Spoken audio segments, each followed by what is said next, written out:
Bismillahirrahmanirrahim. Assalamu alaikum. Welcome to English for grade 8.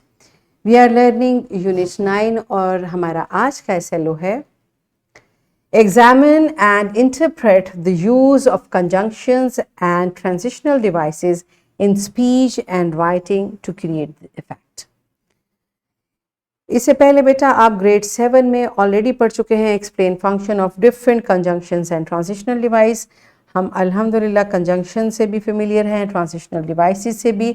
आज हम इनके बारे में मज़ीद सीखते हैं। Let's start with the name of Allah सुब्हानहू व तआला। Allah mentions in Quran Surah Aal Imran verse 25, But how horrible will it be when we gather them together on the day about which there is no doubt. अल्लाह अकबर। बेटा ये एक warning है। अल्लाह सुब्हानहू व तआला मेंशन कर रहे हैं कि वो दिन जिस दिन ये सब इकट्ठे होंगे, और वो कौन सा दिन है? क़यामत का दिन। वो बहुत हॉरिबल है, ठीक है। और बेटा हमारा कुरान के हर लफ्ज़ पर ईमान है कि बिल्कुल हक़ है, सच है। अल्लाह सुब्हानहू व तआला का मकसद हमें डराना नहीं है, हमें वॉर्न करना है कि दिस इज़ द टाइम। अभी हम जिंदा हैं तो हमारे पास नेकी की अपॉर्चुनिटी है। उस दिन अल्लाह सुब्हानहू व तआला के सामने शर्मिंदा होने की बजाय अगर आज हम अपना हर लम्हा अल्लाह की राह में इस्तेमाल करें, अच्छे काम करने में इस्तेमाल करें, और बेटा जो भी काम करें वो दिल में ये रखें कि या अल्लाह आप हमसे राज़ी हो जाएं और हमें गलतियों से बुराइयों से महफूज कर लें, तो हमारा हर काम नेकी बन जाता है, ठीक है। नेकी के लिए कोई बहुत बड़ी बड़ी अपॉर्चुनिटी का वेट करने की ज़रूरत नहीं है। हर लम्हा जो अल्लाह की याद में गुजरे, अल्लाह की अहकामात के मुताबिक गुजरे, वो हमारे नेक अमाल में शामिल हो जाता है, ठीक है। तो ये उस दिन से खुद को बचाने के लिए, उस दिन अल्लाह के सामने शर्मिंदा होने से बचने के लिए ये वक्त है जिसको हमने इंशाल्लाह अच्छे तरीके से इस्तेमाल करना है, ठीक है। और बेटा आप देखिए इस वर्स का आगाज़ बट से है ना। और बट जो है इट्स ये एक क्योंकि कॉन्टेक्स्ट चल रहा है ना, इससे पीछे इसके आगे ये पूरी डिटेल है, तो हमें इस तरह के जो वर्ड्स हम यूज़ करते हैं वी कॉल इट कंजंक्शन। और इसी तरह हम ट्रांजिशनल डिवाइसेस भी यूज़ करते हैं कि पहले ये हुआ फिर ये हुआ, जो सीक्वेंस हैं उनको। और इनका ये इम्पॉर्टेंट होते हैं हमारे लिखने में, क्योंकि अगर हम कंजंक्शंस और ट्रांजिशनल डिवाइसेस नहीं लिखते तो हमारी राइटिंग स्मूथ नहीं होती, राइट। और इनके बारे में हम मज़ीद आज सीखेंगे। आपने कुछ सेंटेंसेस लिखने हैं transitional devices of sequence and addition, इनको यूज़ करते हुए। लेट्स सी आपको कितना याद है ट्रांजिशनल डिवाइसेस के बारे में। Pause the video, enjoy this activity and then come back. हाँ जी बेटा, याद है आपको एडिशन के लिए आपने एंड यूज़ किया है और सीक्वेंस के लिए फर्स्ट नेक्स्ट यूज़ किया है, शाबाश। इस तरह की मज़ीद ट्रांजिशनल डिवाइसेस के बारे में आज हम सीखेंगे। तो पहले हम रिवाइज करते हैं ट्रांजिशनल डिवाइसेस होती क्या हैं।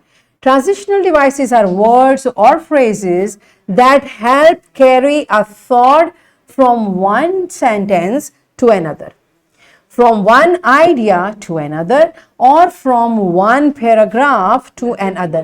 तो एक्चुअली इनका काम क्या है? ये आपकी राइटिंग में लिंक क्रिएट करते हैं। And finally, transitional devices link sentences and paragraphs together smoothly so that there are no abrupt or jumps or breaks between ideas. तो ये हमारे लिए मैसेज यहाँ पर क्या है कि अगर हम ट्रांजिशनल डिवाइसेस यूज़ नहीं करते तो हमारी राइटिंग एब्रप्ट सी लगती है, समझ नहीं आती कि अच्छा ये क्या चल रहा है। इसलिए सेंटेंसेस को, पैराग्राफ्स को आपस में लिंक करना ज़रूरी होता है, और उसके लिए हम इस तरह के वर्ड्स यूज़ करते हैं। Finally, further, immediately, thereafter, therefore, etcetera. जब हम कंपैरिजन कर रहे हैं तो फिर हम किस तरह की ट्रांजिशनल डिवाइसेस यूज करेंगे? In the same way, right, in the same manner, by the same, likewise, similarly, in similar fashion. देखिए ये कंपैरिजन हो रहा है ना, तो एक सेंटेंस में जैसे ये देखें, math was hard for me in high school, likewise it is hard in college. अब ये स्कूल और कॉलेज के कंपैरिजन में maths, how did the writer find the math? उसको हार्ड लगता है, वैसे हमें नहीं लगता है ना, अल्हम्दुलिल्लाह हम तो मेहनती बच्चे हैं ना। House plants require much care and attention similarly outdoor plants। अब देखें ये कंपैरिजन हम कर रहे हैं इंडोर और आउटडोर प्लांट्स का, तो ये सिमिलर नहीं है। इस तरह से आप जब कंपैरिजन करते हैं तो आपने इस तरह की ट्रांजिशनल डिवाइसेस यूज करना होती हैं। और अगर आपने कंट्रास्ट करना है, कंट्रास्ट का क्या मतलब है, आप एक ही सेंटेंस में दो ऑपोजिट बात करना चाह रहे हैं, है ना, कंट्रास्ट का ये मतलब होता है। तो फिर आप किस तरह की यूज करते हैं devices, yet, however, but, though, etc. ये सारी इसकी एग्जाम्पल्स हैं। I wanted to go to the beach, however, it started raining, right? अब देखें यहां पर however आपके सेंटेंस को कनेक्ट भी कर रहा है और एग्जैक्ट मीनिंग दे रहा है कि मैं बीच जाना चाहता हूं या जाना चाहती थी, लेकिन बारिश स्टार्ट हो गई। He studied hard yet he failed। अब देखें ये दोनों एक दूसरे के ऑपोजिट हैं, तो हमने यह ट्रांजिशनल डिवाइस यूज की। Despite his lack of experience, he managed to win the race। ठीक है, तो बेटा हमने कंट्रास्ट की सिचुएशन में ये ट्रांजिशनल डिवाइसेस यूज की हैं। अगर आपने समराइज करना होता है, कंक्लूड करना होता है, हम अल्हम्दुलिल्लाह जब अपना पैराग्राफ लिखते हैं, ऐसे लिखते हैं, तो फिर उसको कंक्लूड करते हैं। तो कंक्लूड करने के लिए आप किस तरह की ट्रांजिशनल डिवाइसेस यूज करेंगे? In brief, on the whole, summing up, to conclude, in conclusion, as I have shown, as I have said, hence, therefore, accordingly, thus, as a result, consequent। ये सब आपकी ट्रांजिशनल डिवाइसेस हैं जो कि आपके paragraph को खूबसूरत बनाती हैं और बताती हैं कि अब आप अपनी पूरी राइटिंग जो है उसको कंक्लूड करने लगे, राइट? ओके जी, तो ये आप कंक्लूजन और when given these points to wrap up, ये डिफरेंट हमने अभी जैसे डिस्कस किया, we can say that plan A will be a greater benefit to the company।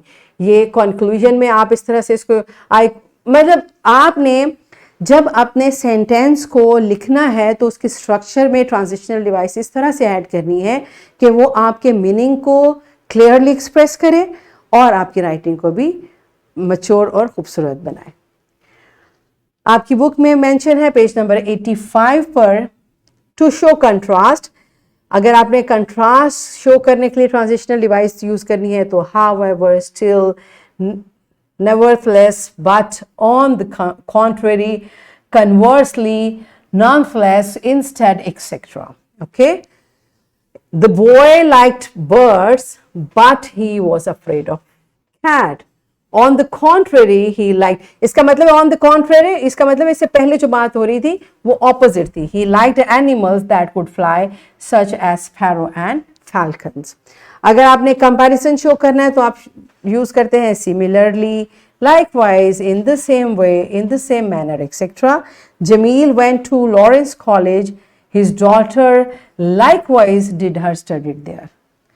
Hina is fond of her pets. Rabia is similarly attached with her horses. To summarize or conclude, in brief, on the whole, summing up, to conclude, in conclusion, as I have shown, as I have said, hence, thus, etc. Caffeine is energizing, thus it can keep a person awake at night. We discovered Iram's activities were duplicating those of Maria. We therefore assigned Iram other tasks. You got it, बेटा? इस तरह से हम इन transitional devices को अपनी writing में इस्तेमाल करते हैं। अब हम इसको एक एक्टिविटी के थ्रू प्रैक्टिस करेंगे। Work in pairs, make sentences using transitional devices of comparison, contrast and conclusion. जो आज हमने पढ़ी हैं इन्हीं को यूज करते हुए आपने सेंटेंसेस बनाने। Pause the video, enjoy the activity and then come back. Yes my dear children, are you done? Okay बेटा, अब आपने इसको बुक में से प्रैक्टिस करना है। पेज है आपका 86, क्वेश्चन ए। यहाँ पर आपको स्पेस दी गई है और इन तमाम स्पेसिस को आपने अप्रोप्रिएट ट्रांजिशनल डिवाइस यूज करते हुए कंप्लीट करना है। सो पॉज द वीडियो, इस टास्क को अपनी बुक पे कंप्लीट करें और वापस आइए। Yes, my dear students, now it's time for your worksheet, dear teachers. ये वर्कशीट अटैच है, काइंडली इसका प्रिंट लें और बच्चों को प्रोवाइड करें ताकि वो कंपैरिजन और कंट्रास्ट की मज़ीद ट्रांजिशनल डिवाइसेस को प्रैक्टिस कर सकें और मेरे स्टूडेंट्स के लिए यहाँ होमवर्क है, find the transitional devices from the different lessons of your book and understand their use. ठीक है, आपने बुक में से ट्रांजिशनल डिवाइसेस के यूज़ को अंडरस्टैंड करना है और उनको खुद अपने सेंटेंसेस में भी यूज़ कर लें। Right, so that's it for today बेटा। थैंक यू एंड अल्लाह हाफ़िज़।